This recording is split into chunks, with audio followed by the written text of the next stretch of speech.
welcome to all of you on this spring evening. Thank you for setting aside a little time to join our Fireside Chat series. I am Will Fenton. I'm the Director of Research and Public Programs at the Library Company of Philadelphia, which, as you have probably heard me say before, is one of America's oldest colonial institutions. It was founded by Benjamin Franklin back in 1731. But we've changed a little bit over the past 300 odd years. Today, we are an independent research library with specializations in all things early Americana, print, visual culture, women's history, African-American history, business history, and political economy. And we have a wonderful group of fellows, research fellows, who continue to enliven our little library and also support things like this series. I started Fireside Chats a little over a year ago, actually about 13 months now. And when I kicked it off, I did not anticipate continuing this on Zoom for 13 months. And I certainly didn't anticipate doing it on a weekly basis. And it wouldn't be possible without the generosity of our learning community helping to sustain it. So as you might notice, this is a little different from some Zooms, and that is by design. Your camera, your microphone, they're not on. It's 7 o'clock, it's springtime. You might be out on the patio right now with a glass of wine, or maybe you're preparing dinner, just listening to this. We want you to be very comfortable, but we also want you to participate. And the best way to do that is through the Q&A functionality. We'll make sure that we set aside a little bit of time at the end of this session to engage your questions. And if you don't ask good questions, or you don't ask any questions, then you're gonna be stuck with mine, and that's not good for anybody. So with that, it is my pleasure to introduce tonight's speaker. Carolyn, may I ask you to pop on with me? There's the star of the show. Carolyn Eastman is Associate Professor of History at Virginia Commonwealth University. Her research focuses on the cultural and intellectual history of early America and the Atlantic world, political culture, and the history of print, oral, and visual media. Her book, A Nation of Speechifiers, Making an American Public After the Revolution, published by UChicago, 2009, received the James Broussard Best First Book Prize from Shear. Very nice. Her second book, and the subject of tonight's Fireside Chat, is The Strange Genius of Mr. O, Celebrity and the Invention of the United States, which is hot off the presses. It's published by UNC Press in March of this year, March 2021, as part of a new initiative by the Omohundro Institute to seek broader audiences for books about early American history. And I would hasten to add that above all of these other accomplishments and accolades, Dr. Eastman was also a Library Company Shear Fellow in 2015, if I have it right. That's right. All right, lovely. Well, let me turn it over to you.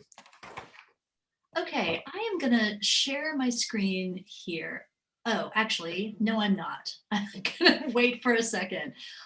Okay, so first of all, I want you to imagine that you lived in the United States that was deeply divided by political differences, racial differences, religious differences, social differences, a United States where people between different regions had a hard time getting along. And into this kind of environment, a celebrity appeared, a celebrity who really had all the hallmarks of a classic celebrity. He had glamorous sets of friends. He wore eccentric clothing. He was known for being narcissistic. He held sort of scandalous religious ideas. He had a terrible narcotics habit. And on top of all of that, he liked to tell his American friends that he was the heir to an earldom in Scotland. And now, I begin this way because I think that in some ways, the way I've set this up, you might imagine that I'm going to be telling a purely funny story, a funny story about celebrity as a light subject that doesn't have a whole lot of scholarly weight. But in fact, I think that celebrity is a really interesting phenomenon to consider when you're looking at periods of time like the early 19th century, when the country was as divided as it's ever been. Because celebrity ultimately functions as a kind of mirror onto the people who ultimately hold up those celebrities. So if you think about the ways in which celebrity ultimately, I mean, you and I, for example, could disagree about how we feel about current day celebrities. It's easy, I think, for us to think of current day celebrities as, well, it's sort of a regrettable world that we live in, that we find ourselves talking about the Kardashians, or we find ourselves talking about Beyonce, and on and on. And yet, if I sort of talk about how much I love Beyonce and you disagree, the disagreement there is actually kind of interesting.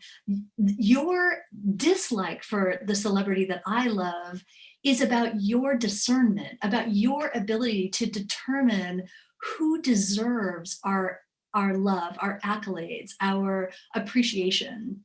And my love of that person also reveals a lot about the kind of person I think ought to be vaunted into the spotlight, who ought to deserve public attention, more attention maybe than the person gets. And so ultimately, celebrity tells us a lot about ourselves. And of course, into this, very fragmented United States, when James Ogilvy was traveling around and gathering a lot of attention, he never tied the nation together. His celebrity, and they certainly use those terms, they called him a celebrity, they referred to him as a celebrity orator, that never brought people together. People continued to disagree. People loved him, people hated him, and so on. But the very positioning of a celebrity like that ultimately gave people something shared to discuss. And that's a really interesting phenomenon in this period. Okay, so now I'm going to share my screen. And I'll get this up. Okay, so what I'm showing you here is an engraving of James Ogilvy as portrayed in an image by an American artist named Charles Robert Leslie. And this was probably done when he was in his mid-40s and living in London at the time. At the very end of his career, he had gone back to London. He was originally from Scotland and had lived in England as a young man. And I think what you can see here is a really striking image of somebody who ultimately, in the United States, became a household name.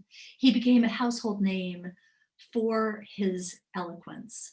He was a man who traveled the United States giving public lectures. He had begun life as a school teacher in Virginia and had really spent 15 years of his life from the time he was 20 years old teaching school, but ultimately found that not only was this a really difficult job. In fact, he said at one point that there were only two things that allowed him to survive the long hours, the low status, the low pay of being a school teacher. And one of those things was opium. So I think that it's fair to say that school teaching was something that really made his job hard. But at the end, through the course of that long career as a school teacher, he did develop a really unusual skill as a public speaker. He learned through the course of teaching boys, as he did for all those years, he learned how to sort of convey excitement to his listeners. He learned how to position himself in ways that were very compelling. And he also learned that he had a unique ability to get people to think together in a room about important subjects that were important to civic culture at the time. So in 1808, when he abandoned school teaching and began to travel the country giving public speeches, his lecture subjects included topics that would have been really significant and somewhat contentious to people at the time. So subjects like female education, gambling, dueling, suicide, subjects that people didn't agree on. But in the course of his lectures, he gave people ways to think about these topics from all different sides. He wanted to try to reflect the different ways that people might think about these things. But of course, the subjects that he talked about were not the only things that led people to believe that he was a remarkably eloquent figure. At that time, it wasn't just what you said, it was also your physical behavior as a speaker in public. It was how you appeared on stage. And so I think the one thing that really got his attention, people's attention, was his remarkably affecting way of laying out these different subjects and getting people to think together. And so I think that it's important to realize too that especially in large rooms where people might be sitting directly behind each other, he never spoke in, say, grand theaters, for example, with angled seats or galleries where people could get a great view. He was often speaking in places where people were sort of crowded together in the ballroom of a tavern or something like that. Everyone understood at the time that it was essential in order to understand the success of a public speaker to see how he physically sort of portrayed that topic that he was discussing. And so this really gets to one of the things I find so interesting about studying the history of the spoken word, because we have no recorded images of that time. We have no photography, we have no recorded sound. We don't know how they looked, how they performed. We have to sort of, as historians, try to cobble that together using the various kinds of skills that we have as scholars. And that's really been one of the things I enjoy so much about studying this subject, because ultimately Ogilvy became famous not so much for what he said on stage, but for this explosive, electric eloquence that he displayed. And so I think it's important to understand that one of the places he got that from was guidebooks for public speaking. And I've laid out a few images here, and really what they're showing is how one might perform the declamation of a poem. And so it shows a series of 6 images, little figures of a man gesturing in different ways, using his face to convey different emotions. And underneath each one of the images, it shows exactly what line from the poem was being spoken at the time. And one of the things I really want to draw your attention to in this image from a guidebook for would-be orators, but also actors, lawyers, ministers, is that around the text of the poem, the lines from the poem that help to sort of anchor the speaker to different moments of postures and poses and facial expressions, there are all kinds of little codes showing exactly what you're supposed to be doing with your hands, exactly how you're supposed to be moving your feet, how you're supposed to have your body's weight on one foot rather than the other, or to move between those two things. These codes are incredibly complicated. In fact, I've been trying to sort of decode them and figure out how I would go about performing this poem. And it requires a lot of work and a lot of memorization. And so I think that this really helps to illustrate how much knowledge a public speaker had to have to be considered truly eloquent, and how much practice that person would have to really master in order to gain this kind of attention.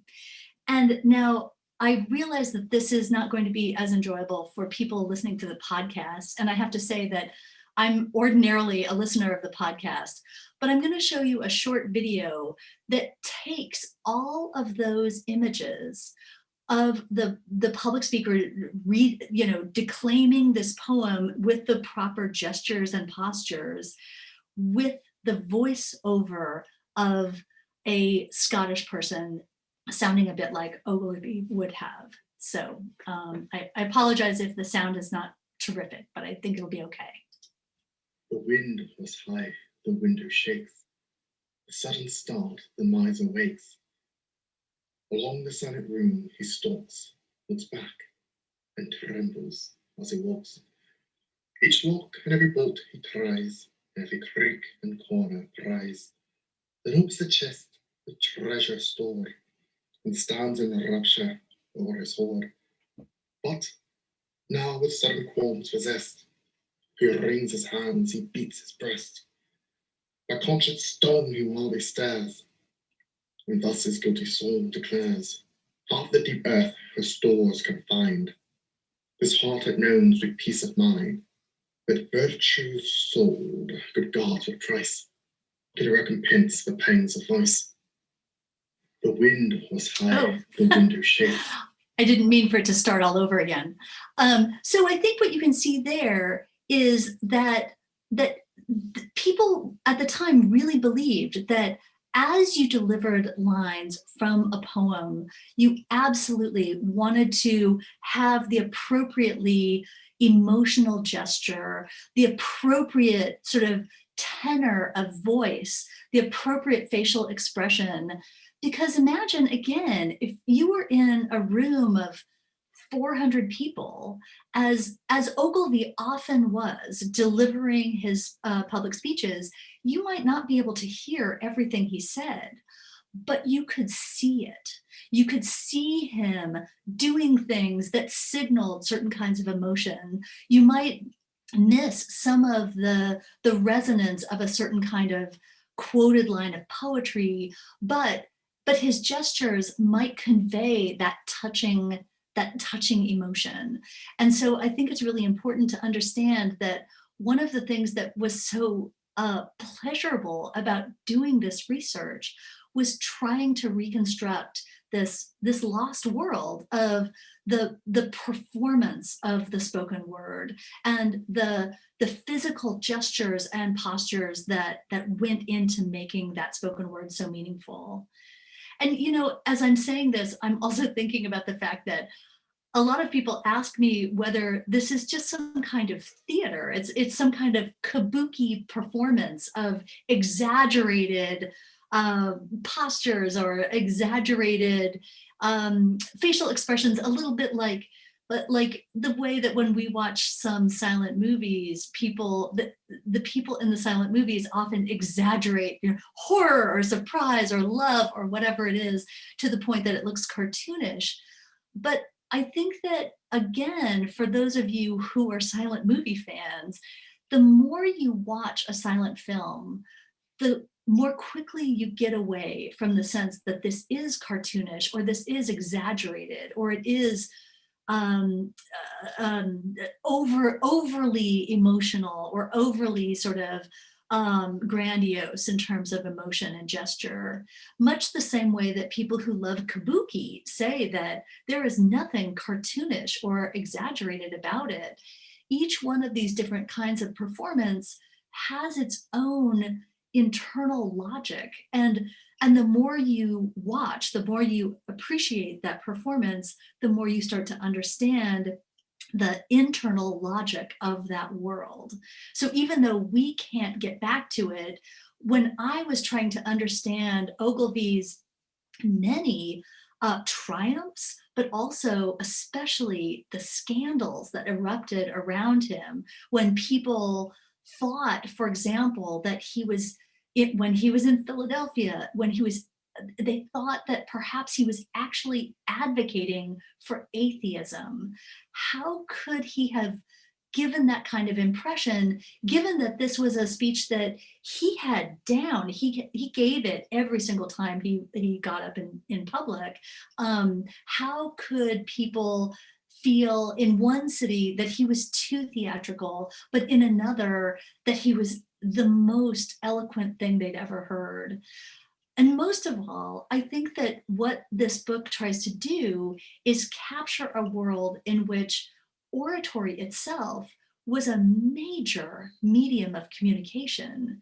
And we talk a lot about the importance of print during this era, as we should, but I think that in focusing so much on print, which we have all that evidence right in front of us, we lose the importance of the spoken word in a period when a lot of people described this as the golden age of American eloquence. So when you think about some of the major figures of the early Republic and antebellum era, everyone from Daniel Webster to Henry Clay to Abraham Lincoln to Susan B. Anthony to Frederick Douglass and on, what they appreciated so much about those figures was their eloquence, their ability to get up in public and move people's hearts and minds.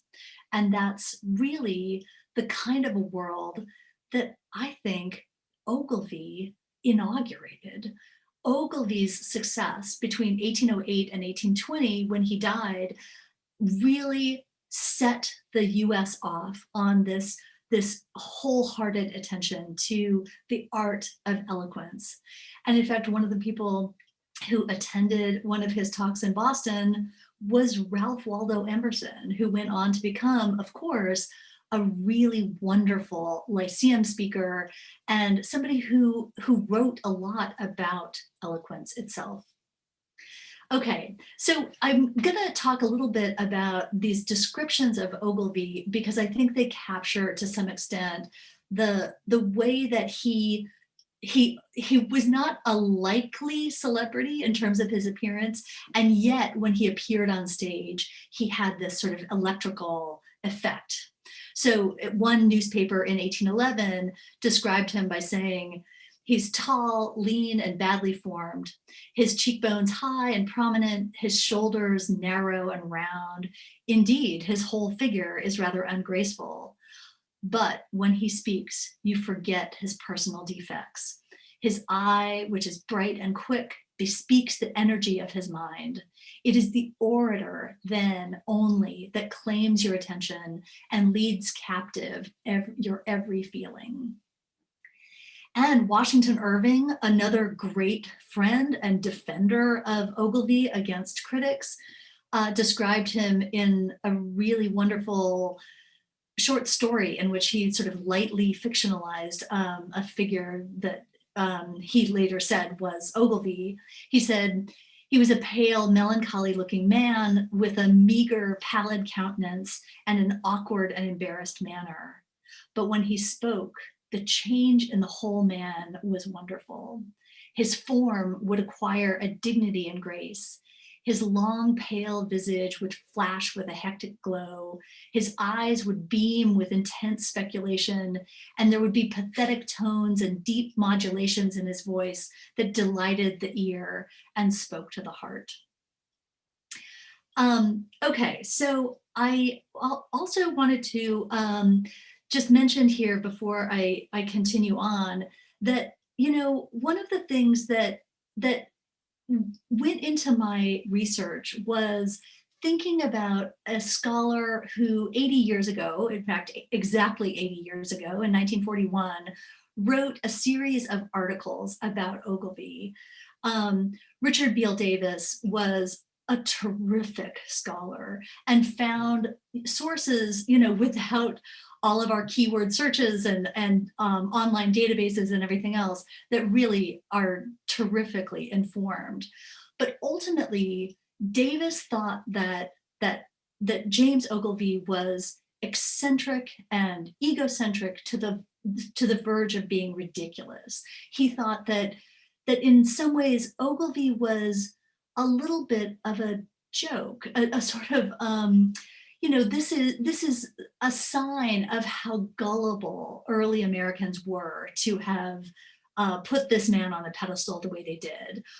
He thought that Ogilvy ultimately, despite his long relationship with Washington Irving that lasted decades, despite that, Ogilvy really was a kind of a sign of the naivete of Americans at the time. And when I read Davis's articles, I was sort of caught up in it. It's fun, I think, for us to look back on people in the past and, you know, look on the eccentric clothing. For example, James Ogilvy, when he got up on stage, wore a toga. That's an easy thing for us to think of as being ridiculous. We can look at his narcissism. We can look at his heavy use of opium at the time, even his claims to be an heir to an earldom in Scotland. And we can think that this must have been simply comical, that he's a joke of history. But none of that explains this incredible list of friends and supporters that Ogilvy amassed over the years. People like Thomas Jefferson, who was president when Ogilvy did a number of his talks early on in his career. People like Washington Irving, people like John Quincy Adams, who went to as many of Ogilvy's talks as he could get into.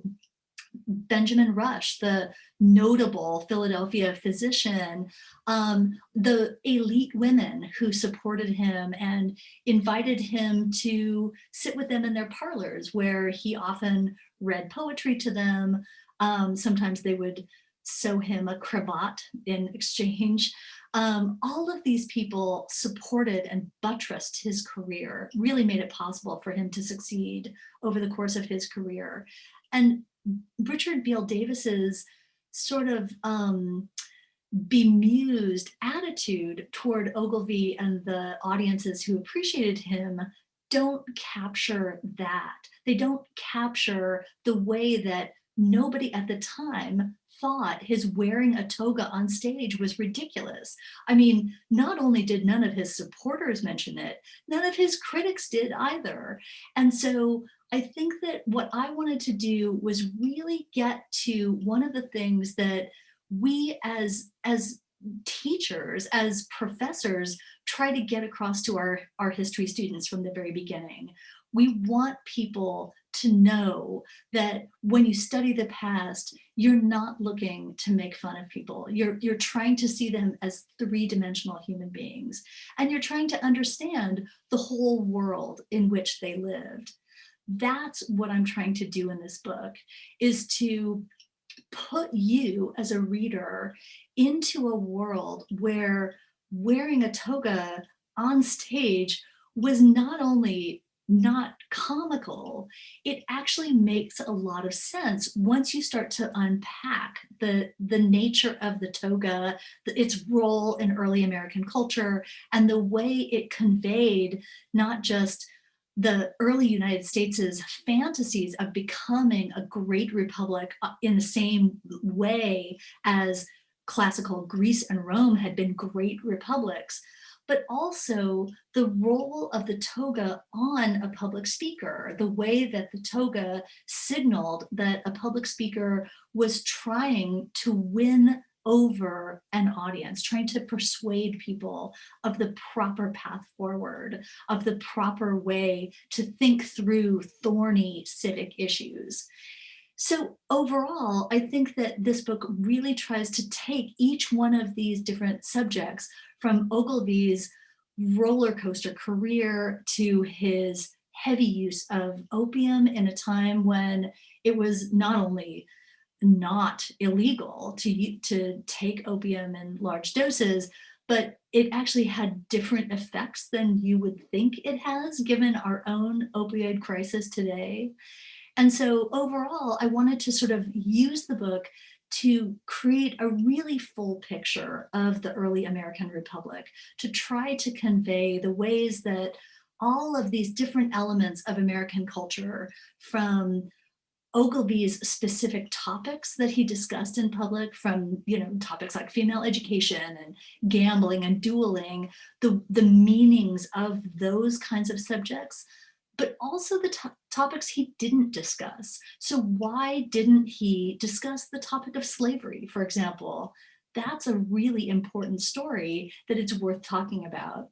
And so overall, what the book really tries to do is three major things: tell the story of Ogilvy and his long career as a public speaker, tell the story of the United States during this period when it was so fragmented, it was so divided along all kinds of lines between urban and rural and on and on. And finally, to think about how this one eccentric man, this one man who sought out celebrity, who was crowned with the term celebrity during this period, how that thread of celebrity actually helps us understand the early republic in a new way. So overall, that's what the book does. And I really, really look forward to your questions. All right, so let me stop sharing there and we can get back to Will. Lovely. Thank you so much for that aerial view. And I want to encourage all of you, if you have questions, because I think that there's a lot of contemporary resonance here that I'm going to start to gesture towards. But I'd love to hear what all of you have to say. So make sure to use the Q&A thread, because I have lousy eyes, particularly once we get into the evening. And I'm going to overlook something in chat, though. Jelaine, I do see your 2 questions, and I will make sure we get to them.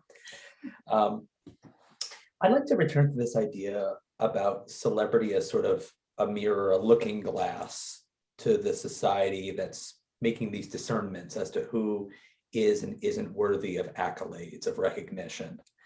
And on one hand, early 19th century seems like a very different time. I mean, here we have a figure who is a schoolmaster, who may or may not be addicted to opium, who is famous for his eloquence, right? And then if you look at, the sort of celebrity culture of today, it's often based upon one's own fame or business acumen. And it certainly can seem a bit farcical, and it's tied very closely to sort of the mass media of the moment. So whether it's internet culture or television.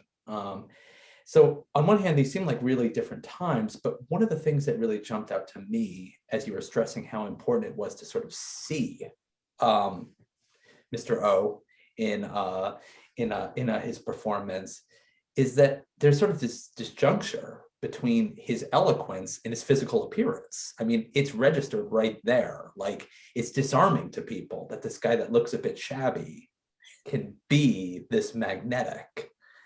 And I wonder if, while Beale Davis is sort of uncharitable in his characterization of this being on the verge of the ridiculous, right?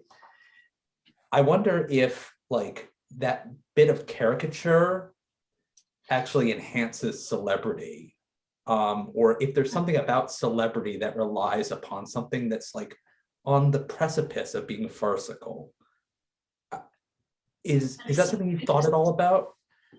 Well, that's a great question. And certainly, when you look at other celebrities of the time, they tended to be actors. So actors like Sarah Siddons in London, who was an amazing actor, famous, so famous, in fact, that they painted pictures of her in her most important roles. or Lord Byron, you know, this sort of Mm. titled, aristocratic, wonderful romantic poet, also addicted to opium, but who also who was beautiful, but had this scandalous sexual life. And so I think that there is something about either paying attention to people who are beautiful, or have a kind of um, remarkable talent, or who are just sort of strikingly novel, right? And so, you know, and in some ways I'm thinking about some of the early American frontier camp preachers, right? So people like Lorenzo Dow, or even earlier, you know, George Whitefield, people who had the ability to you know, against all odds in this vast early you know, United States, travel around and win people over to God. So I think that there's a lot of ways in which celebrity was working at the time, but eccentricity, that is such an interesting insight. And I don't know, he was eccentric. I mean, people really, they talked about him as a kind of Don Quixote figure at the time, but not entirely in demeaning ways. I think that in some ways they thought of Don Quixote as kind of a romantic figure to some extent. So yeah, I'm gonna have to think about that. You know, as I read those lines about how when you look at him, he's a little funny looking and he doesn't stand up properly. And other people talked about his uh, sort of penchant for wearing dirty clothes. I mean, even in a time when nobody washed their clothes very often, he was sort of remarkably filthy.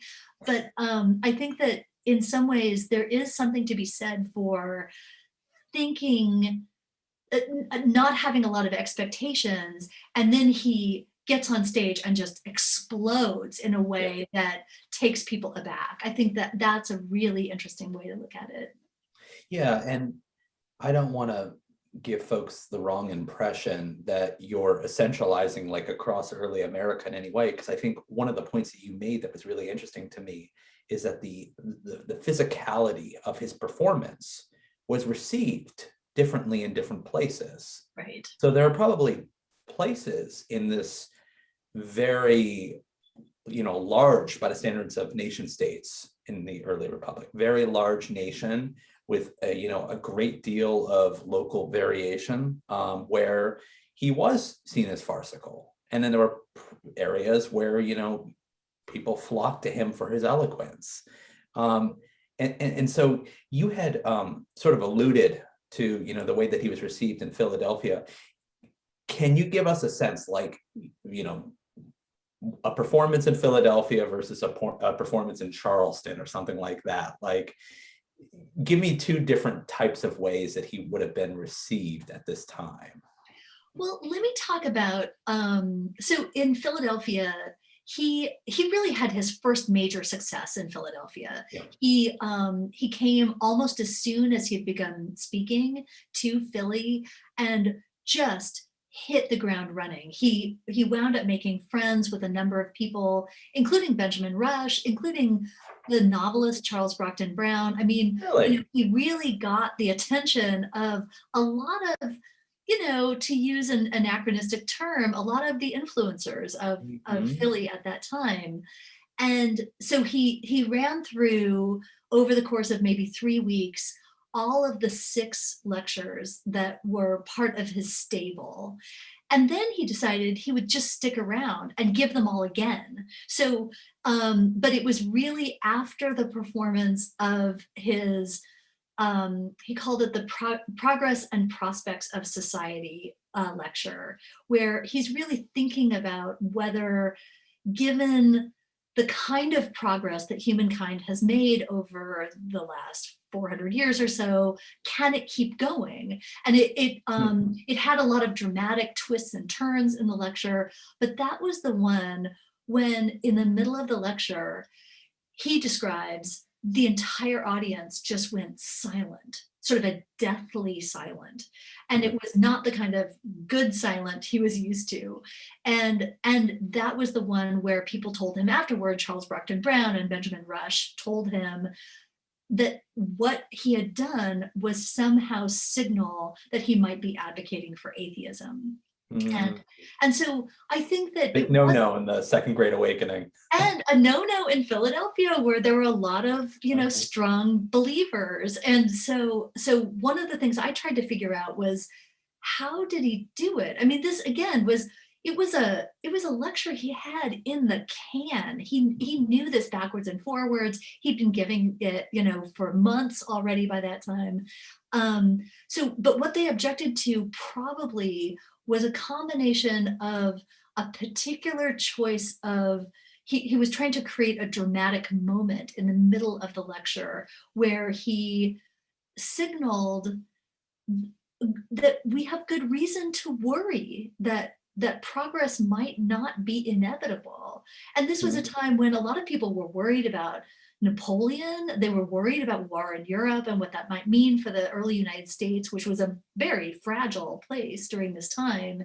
And so he was trying to signal anxiety, but I think it was also his performance of being in a room ordinarily used for religious services on Sundays, and probably a hasty gesture back at the pulpit that he was standing in front of. And so maybe there was this combination of the words he was speaking, as well as his actual physical performance and choices on stage, in other words, that conveyed it.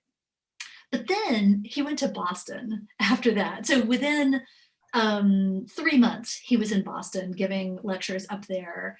And there, people really felt that he gestured too much. And so there was a sort of mini explosion of critics in the audience, in the newspapers, who didn't have anything to say about what he was talking about. They thought that the subject matter of his lectures was just dandy, but they were worried about maybe an overly theatrical style.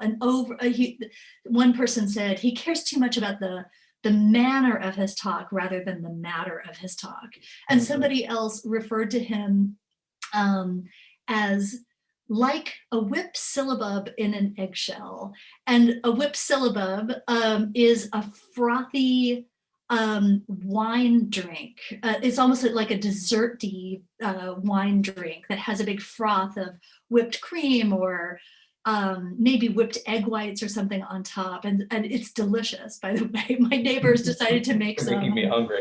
Yeah, they're actually quite good. But yeah, so I think that that was not a criticism that ever appeared when he was traveling in the South or in Kentucky or in Tennessee. I mean, he ultimately visited. The US had 19 states at the time. Ogilvy visited 17 of them. And so he was just traveling everywhere all the time, reaching very different kinds of audiences as he did so. And so, but even though a lot of critics in the Boston area thought that his oratory was too dramatic, it was too theatrical, he still sold out every one of his lectures.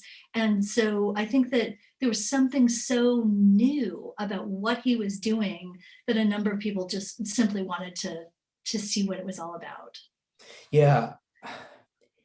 As you were talking about his reception in Appalachia, I mean, I can't help but wonder if, sort of very enthusiastic religious movements that are moving into the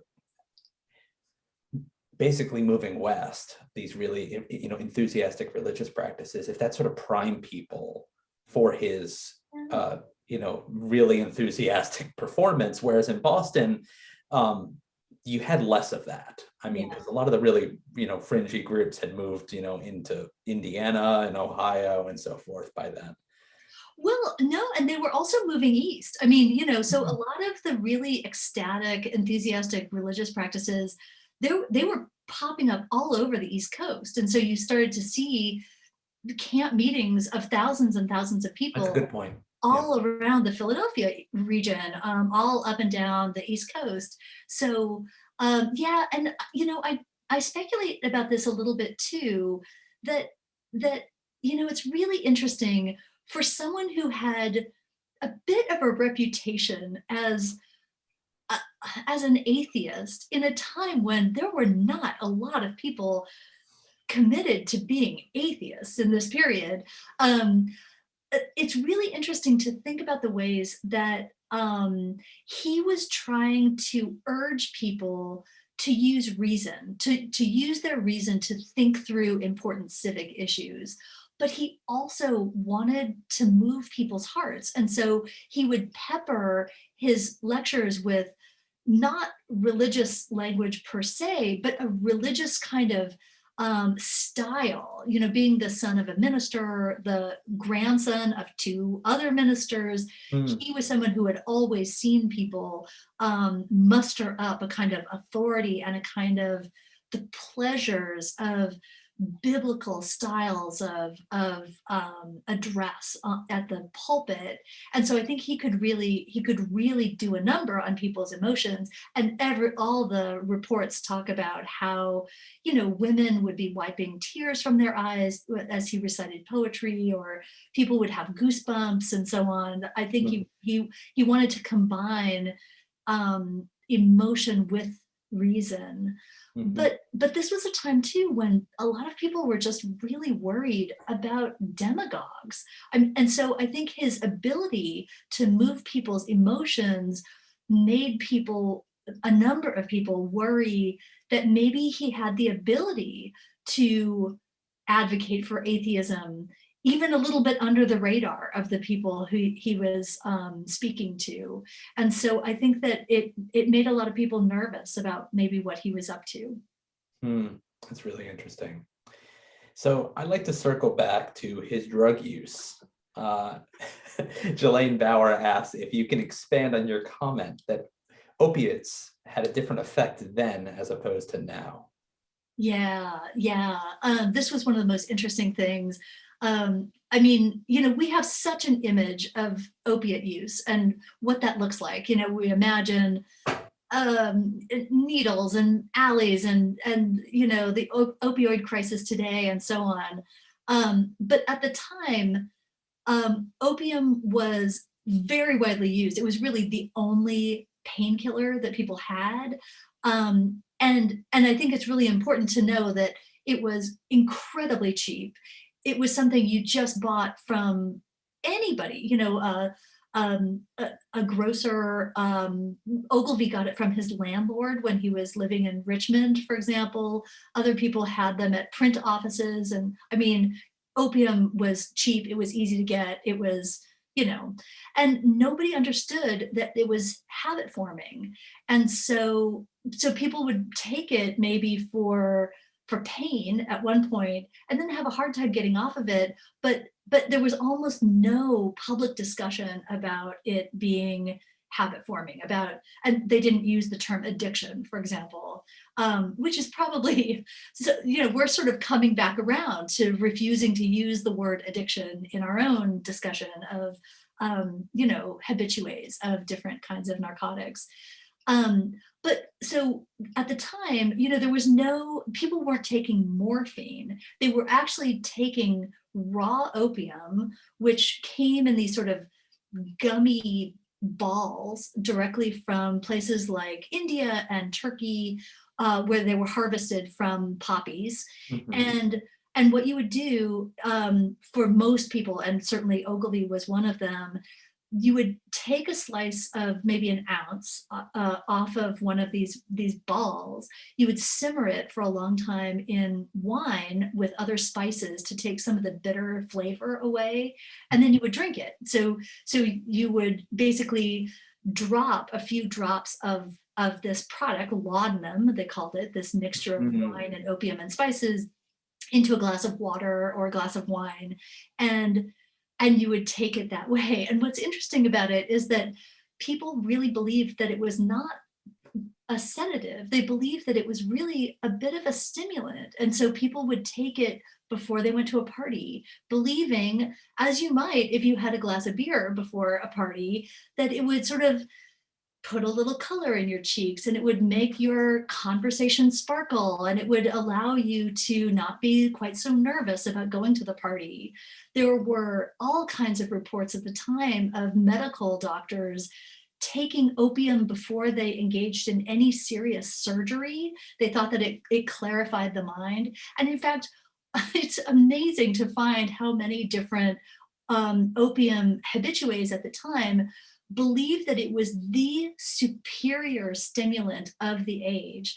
They said, you know, tea and coffee make you jittery. Taking tobacco is not ideal. Alcohol just sort of blurs the mind, but opium, laudanum, actually clarifies your ideas. It makes you think clearly. It helps you think in an ordered way.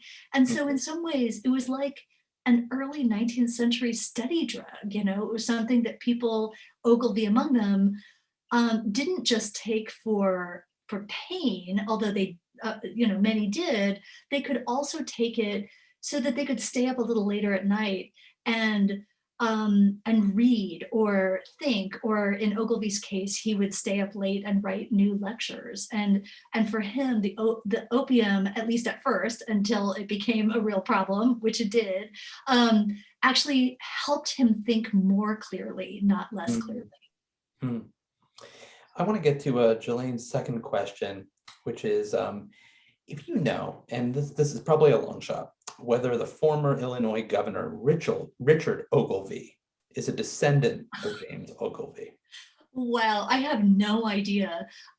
And I will say, though, that Ogilvy, he got married when he was living as a school teacher in Richmond, but his wife died after only about a year of marriage, and he never remarried. And as far as I know, there are no descendants of James Ogilvy. However, he had an uncle who really a generation before Ogilvy came to the US in the 1790s, his uncle had been a minister in the Richmond area, actually, during the Revolution, but had decided to remain loyal to Great Britain during that time. And although he ultimately left the US after the outbreak of revolution and went back to London as a loyalist, his wife and his sons stayed in the Richmond area. And so they would have been Ogilvy's cousins. And so I actually don't know the genealogy of the family at all, but there were many close relatives who were Ogilvy's who did live in the US. Great. So I think one of the things that's struck me and probably strikes everyone else listening to this is the passion you're bringing to this topic. We often have academics on here, you know, people speak from notes because we're a very careful, you know, group. And this is not to suggest that you are not careful, but you bring a magnetism. You know, perhaps you've been inspired by Ogilvy himself, but I'd like to note that this is part of a new initiative at Omohundro, this book, to seek broader audiences for books about early American history. So coming to this as a professor, how do you think about making a book that has broader appeal? Yeah, when, you know, this is my second book, right? So I did a book for tenure, and I think that And you can cut loose. that's a very different act.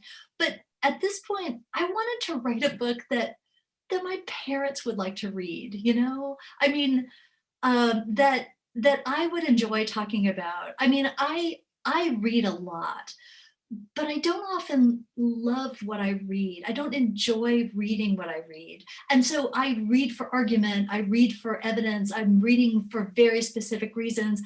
I wanted to try to write a book about this colorful character and the world he lived in a way that I would enjoy reading.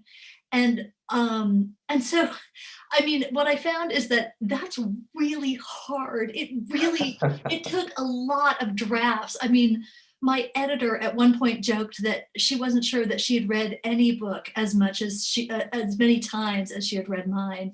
But I think that in some ways, the style of writing, the style of writing that I was trying to get across to make it more approachable, to make it enjoyable, but also to be something that maybe I could use in classes, especially classes where I was trying to teach undergrads or graduate students to really think historically, to avoid that kind of dismissal or disdain for people in the past as being more uh, gullible or more naive maybe than we are.